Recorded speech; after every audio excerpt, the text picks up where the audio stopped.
LinkedIn user says, when you first get onto an account, what are you looking for? What are next action steps? How much time do we have for this answer? I'll tell you what I look for. First of all, I look at the data. And if you guys haven't seen my dashboard, you just look up analytics, Mina Analytics, you'll find it. But essentially, I'm looking at what's been happening in terms of spend, sales, click-through rate, conversion rate, sessions, cost of each session, and then profits. And I want to understand what's the direction because it's going to help me take the next step. The first step is going to be cleanup of the account, which I'm going to walk through. And then the step after that is going to be like, okay, do we scale or do we optimize for profit? Like, are we too bloated and we just need to keep cutting down? Or am I only spending $112 a day and I can't go much lower than that? Let's go to 150 to 200 a day and scale. So that's the first thing, clear data. Next, let's talk about PPC optimization. Portfolios. Do you have your portfolio set up? Do you have at least one portfolio for each parent ASIN, all your campaigns in that portfolio so it's easily sorted? Then I go into campaign naming convention.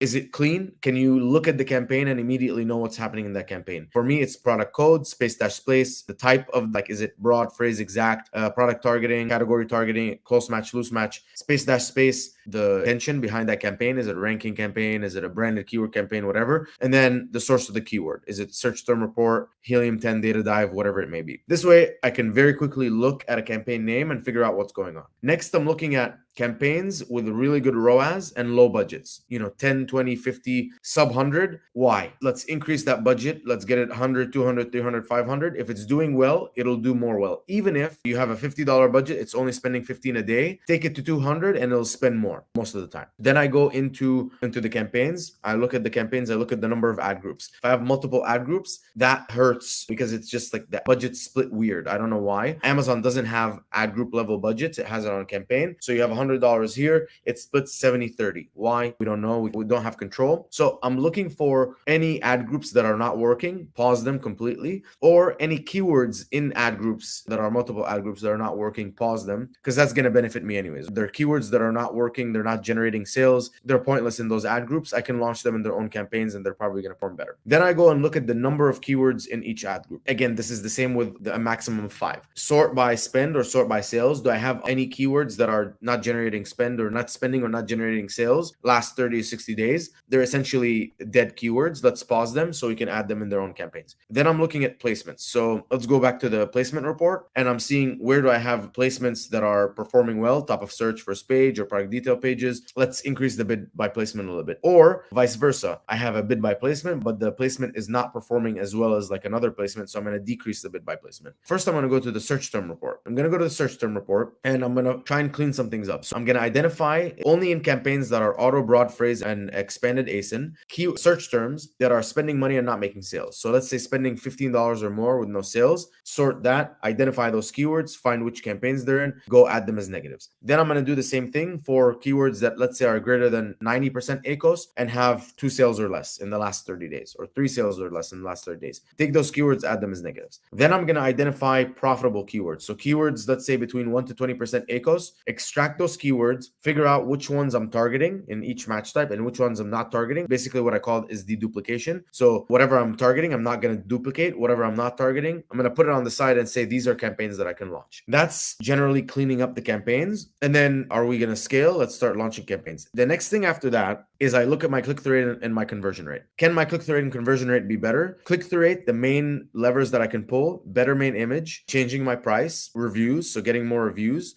discounts and coupons. So am I a subscribe and save product? Let me get like a subscribe and save discount. And then I'm going to look at conversion rate. What are all the levers that I can pull when it comes to improving my conversion rate? The rest of the images, the title SEO, the bullet points SEO, videos on the listing, virtual bundles, brand story, premium A+ content, UGC content, pictures and videos in the reviews, all of those things. I'm going to make a checklist and I'm going to try to improve the click-through rate once a week and the conversion rate once a week. That's essentially my next steps when I go into an account. The only thing I can think to add to this, because like tactically that was perfect. If you're not as experienced as somebody like Mina here, step back and understand the why of everything that he just said, which is to figure out what the greatest roadblock to growth is. If you're talking about from an e-commerce funnel perspective, you might have all 3 levels. You might have challenges of awareness, engagement, and conversion. But all those tactics he just took you through, LinkedIn user, is to look at, hey, what's my awareness like? How do I grow it? Is that the primary problem for growth? What's my engagement like? Your USP, your unique sales proposition. What is my primary challenge to growth from an advertising perspective? Is conversion my primary challenge? Engagement, which can be, looked at through stats like CTR. Is it awareness? You might have need, but what he just took you through is the tactical playbook for discerning the greatest level of need, what area of the funnel is the greatest level of need, and how to improve it over your first 14 to 30 days. Great answer. Great question.